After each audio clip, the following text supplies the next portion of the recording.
This video is brought to you by Grandeur Warranty, your #1 online source for factory-backed extended warranties in the country. Tommy, I'm gonna have to say it. The new Kona has a big butt. Oh, geez, Dad. It does, I'm sorry. Come around here, show them the butt of this car. It looks like two different cars that somehow were compressed into one. I mean, this part looks very, well, modern, and this part looks very old Kona, and yet somehow the two make for a big butt. Well, we're going to talk about all of that and more in today's video because we're going to go for a first drive review in the 2025 Hyundai Kona Limited. We're going to talk about how it compares to its competition from Honda and Toyota and tell you everything you need to know about the new Kona. Now, Dad, this truly is a wild design. The old Kona, which you went on the launch of, was pretty interesting. This one has taken it to another level, though. All right, now I am officially sick and tired of this LED bar across the front of all new modern cars. The Model Y has it, now the Kona has it. It's very derivative.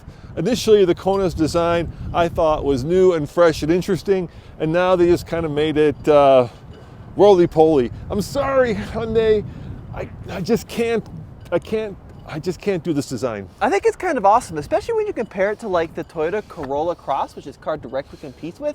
It's just very interesting. I really like this flat panel of gray here on the front end, which just looks very unconventional. Flat panel of gray. Yeah, I think it's cool. I do. I think it's just weird and funky.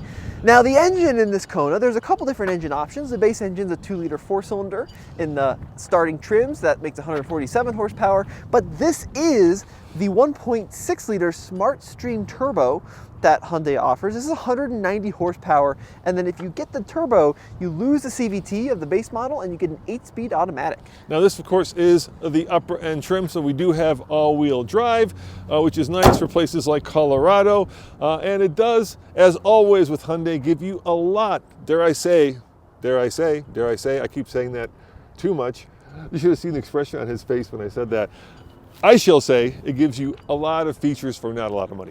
Well, you say that, but it's actually pretty expensive. Wait till you learn about the price of this car. Now, up front here, you got full LED headlights there, full projector beams, mounted very low on the side of the car, and then those transition into the black fender flares. And of course, being 2025, every small crossover has to have a variety of fender flares. And then very large wheels for the category. We're looking at 19-inch wheels with this really interesting throwing star pattern, 235/45 R19s. What do you think of this new design trend with these big cladding over the fender flares? I mean, I remember seeing it for the first time with Subaru, and now, of course, the Koreans are picking it up, and we're seeing it in a lot more different cars. In fact, our 4Runner has it. It's another trend that I'm not on board with. Yeah, I mean, I think it depends on the color. I agree with you that it's just a little overdone, but when you get it on a muted color like this, I think it kind of hides it away and it looks all right. And then this is an interesting design trend as well. So we've got this kind of flat chrome trim that starts over there by the mirror and then swoops up toward the back, and then that actually makes its way all the way across this little spoiler, and then there's your center high-mounted stoplight. Look, this car, I think the design, will we describe it as polarizing, but compared to like an HRV, I just think it's so much more interesting. Popping open the trunk And by here, interesting, you mean ugly. Did you have to say one nice thing about the Kona? I will. I'll get to that. Are you going to get to that? Yeah, I'm not. Okay. I'm being a little grumpy, but there is a lot of things I like about this. It's just not on the outside of the car. Look, you even get a space saver spare tire, which is great. We've got that 60/40 split. And if we check out the rear seat, why don't you get behind your driving position there? Let's see how the rear seat room is. All right, this is where it all turns glorious, Tommy. I love the interior. I love the design language in here. I love the infotainment, and I love the room. So the outside, not my cup of tea, but when you're on the inside, it's a really beautiful car. And when you look in like this kind of subcompact category, the backseat room is pretty good. You're 6'2". Yeah, I mean, look at all the room I have. I'm sitting behind myself. There are very few mid-size or full-size cars where I could sit behind myself. I just was in the Armada with Jen, and I barely fit in the second row, let alone the third row. But look, I'm in a Kona. I've got enough headroom. I've got enough knee room. I've got enough shoulder room. This is where it shines. Yeah, it's really nice, huh? Yeah, it really is nice. And I love the white. Okay, never mind. Sorry, Hyundai, I got a little dirty, but otherwise, this is a really elegant interior. Well, that is the problem with this white interior, is it does have a tendency to scuff pretty easily. Air vents for the second row passengers and USB-C ports down there as well. So a very nicely equipped back seat. Let's check out the front seat. This video is brought to you by our friends over at Grainger Warranty, the #1 leading warranty in the country. Check them out using the link below for all the information. We have a bunch of cars under Grainger Warranty, including our C8 Corvette. And if you want that extra peace of mind, it's a really cool idea. Also, I'm not driving this car. Why am I behind the wheel? Dad, why don't you drive? Tom, this is my favorite place in the car, and that's behind the steering wheel, because dynamically and from an interior point of view, I do really like this car. One of the things that I especially like is just how everything is easily and intuitively laid out.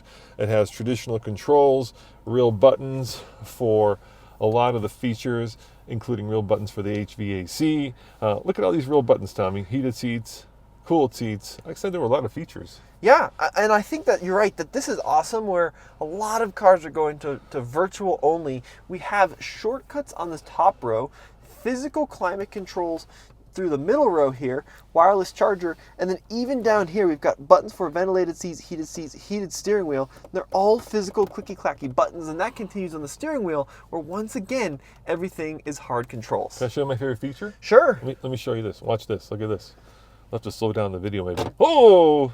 Yeah, that is pretty cool. That is pretty cool. I could do that if I were like 8 years old. That's all I would do, just push that button. And then let's check out some of the center storage here. So little tray for some knickknacks, and then that dives down pretty deep into the middle there. And then you also have this kind of little accessory tray right there, which is perfect for a phone. How about that, huh? Somebody did some measuring. Yeah, pretty cool. So interior is very airy, like you mentioned, and very well equipped. But when we look at the price point, you can start moving, Dad. Let's get on the road here. All right, let me show you this. And actually, I don't love when people reinvent the transmission, but this one is super easy. It's just forward for drive, back down for reverse, and push for park. So I don't love it when they reinvent the transmission controls, but these aren't bad. So we can see the as-tested price on this limited all-wheel drive comes in at $35,000. Now, that's pretty pricey when you consider that the Kona starts at about $26,000. So we've got, $9,000 worth of options on this car. And I've driven some of the base models. Specifically, I've rented some of the base models before, and they don't feel anywhere near as nice on the inside. So I would say that if you want on a car that kind of elevates itself above like the Toyota and the Honda and the Volkswagen, definitely get the limited version, but you are going to have to pay for it. Yeah, I mean, 35 on one hand is a lot of money, but now the new average price of a car has crept up to $50,000, Tommy. So you're getting a lot of car for $35,000. It just depends on how much room you need, right? Because this is a relatively small car, but the packaging is done well so that you don't feel when you're sitting behind the wheel like you're driving a compact. The one thing that kind of separates this car from a lot of its competition, specifically the Japanese, is that the turbo trim, not the 147 horsepower 2-liter, but the turbo 1.6 is very quick, especially with this 8-speed automatic. So if you want to kind of point it down a little straight section of road here, Dad, and give her some beans, I think you're going to find that it's shockingly quick for the size of the car. Well, I'll do it when we get on the straightaway here. I don't want to give it the beans going downhill because it will be shockingly quick. Let's wait till it gets flat. Also, I love the fact that in the center here, let me show you this, it actually shows you where the power is going to all four wheels. I think that's a really, there you go, it's a front wheel drive. I think that's a really cool feature, and I can't take my eye off that thing because I'm always curious, where is the powertrain sending the power, and here exactly.